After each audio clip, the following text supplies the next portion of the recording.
Well, I guess I don't know how far back to go, but let's go back to I guess October when Tom Brady, Tom Wagner, and Richard Seymour were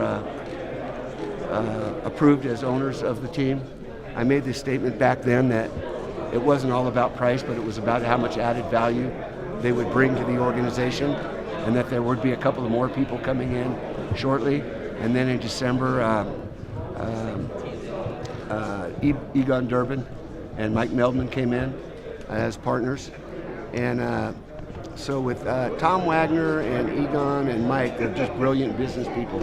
And they were going to add to the infrastructure of the business side of this organization, as well as some things on the other side. But bringing in Tom Brady was bringing in somebody that was on the football side that I had been lacking having here at the organization. Back in, I guess it was 18, with John Gruden, he was somebody that I brought in and really expected to be that person on the football side that would bring stability to the organization. He had a 10-year contract and all that, and his head was chopped off. And we were put in a really bad position as an organization. And we tried to get it right with Josh McDaniels and Dave Ziegler.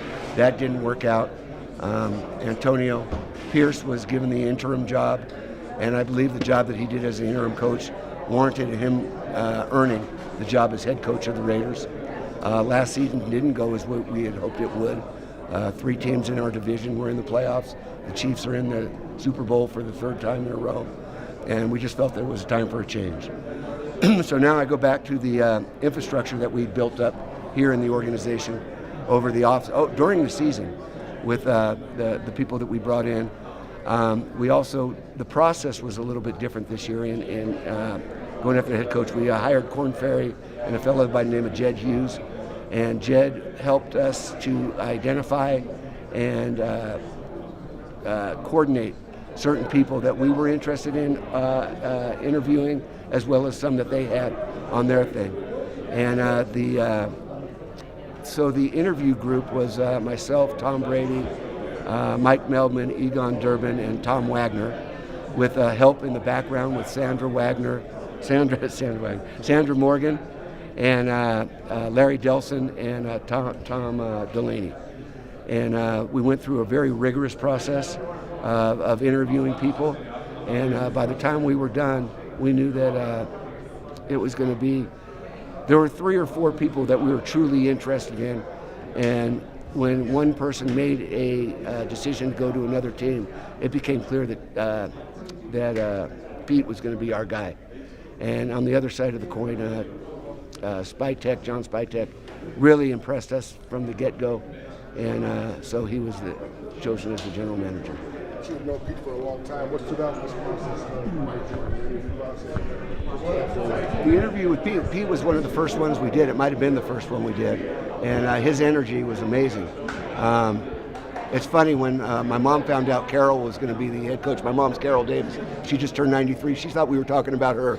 But I told her, no, we're doing Pete Carroll because we're looking for youth. So that's how that worked out. But Pete, I've watched Pete for a number of years. I watched him at USC. And where I really watched him was when he was at Seattle and competing with the 49ers. And the Niners were the bully on the block, and Seattle actually was one of the teams that figured out how to beat him and beat him pretty damn good. So I was impressed with Pete's, again, he brings up the word competitiveness, and I think that shows throughout his career. And he's a football guy, he loves football, and he wanted to be a Raider. Mark, how have you changed over your process as an owner? Well, every day you learn. And you just try to learn from things, and that's what you do. Did you think you had Ben Johnson? What's that? Did you think you had Ben Johnson?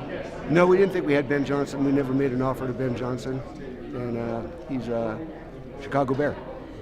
When you looked at John Spytek and what he was able to help do in Tampa Bay, building up all those draft classes, how did you imagine him being able to do that here? Well, I'm hoping he can do it here, and that's why he's here. Again, he worked with Tom Brady there. He brought Tom Brady in with the group there, and to my chagrin, but they won a Super Bowl. But everything I've heard about him from other people and talking to people outside the organization and other organizations, he's a home run. One of the things Pete said, he made it clear a few times that he's going for it immediately, trying to win right away, and trying to go all in to do so. Is that sort of the message that you sent? It's kind of an edict for them to take on? Or was that something that just came from yourself? That's not the message that we sent. We want to build something here. And again, that's been the process and the mindset all along. Like I said, it got offset or kind of blown up when John Gruden was sent away, and so we've been trying to get it right since then. And we'll see. But I've got patience to get it right, and I think we've got the people now. Again, I've always felt that, and results are what speak to me, and that's what we'll see. But I'm really excited about it, and hopefully this won't be an annual thing. You just, I guess, talk about, the humility, it takes as owner to defer to guys like Tom Brady, and, maybe some owners would want to have the finals, to run a tight ship in that regard, but yes. Again, I've been telling y'all ever since the beginning of this that the one thing I know is what I don't know, and I'm going to surround myself with people that do know those things, and I'm going to give them the opportunity to do their job. And I give them vision, goals, we talk about those things, but results are what speak. And so it's fairly easy to do that if you understand where you are. I've been around some great football people in my lifetime. When you talk about my father, you talk about John Madden, you talk about Tom Flores, you talk about Ron Wolf, and all of these people have helped me along the way. And so I know what it takes and all of that. And I think we've got the infrastructure now in this organization to move into the future. When Pete was in Seattle, all they talked about was his culture and what he built culture-wise, players, everyone today. What do you want the culture to be under Pete? Well, again, it's the Raider way under Pete. Pete is somebody that is a winner on and off the field, and he builds a culture. I think Antonio Pierce was building a culture here with the players, and that was important. I think we had to continue to build upon that. I will say this, that team last year did not quit, and that was really one of the toughest things about making the change, was the fact that they played for him, and it's something that I'll always be grateful for. But we'll see what we build here, but it's still the Raiders, and that's something that everybody's got to remember. They mentioned quite a bit in the pressers their love for football. They have to have guys that love football. Love football. You mentioned a bunch of guys that help influence you in football. Did you kind of get that same sense when you were hearing that for love for football guys? I did, and I think that was one of the criteria that was given to Korn Ferry from us. That had to be one of the ingredients that the candidates had. And Mark, when you say it's important to remember we're still the Raiders, what does that entail when it comes to merging that philosophy with whoever's incoming like Pete? Well, commitment to excellence, pride and poise, just win. Greatness of the Raiders is in its future. Those are all things that are not just statements, but they're something that we live by. When you talk about Raider fans, they're not just football fans, they're fans of a way of life. And it's something that we remember around here at all times. The most valuable asset we have is our alumni.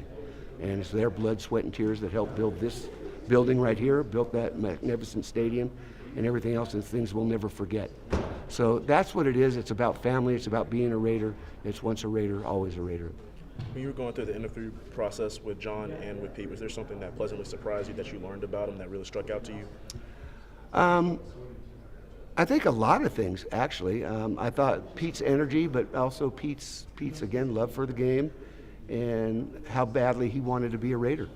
There was no ifs, ands, or buts. He wanted to be a Raider. And John, again, just at meeting him for the first time through the interview process, I was very impressed with his desire to work hard and build it the right way.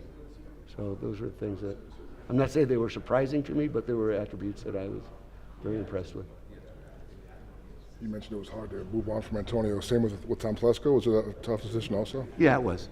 Yeah, they both did good things. I mean, Tom did a great job in the draft and everything else, but there's more to the job than that.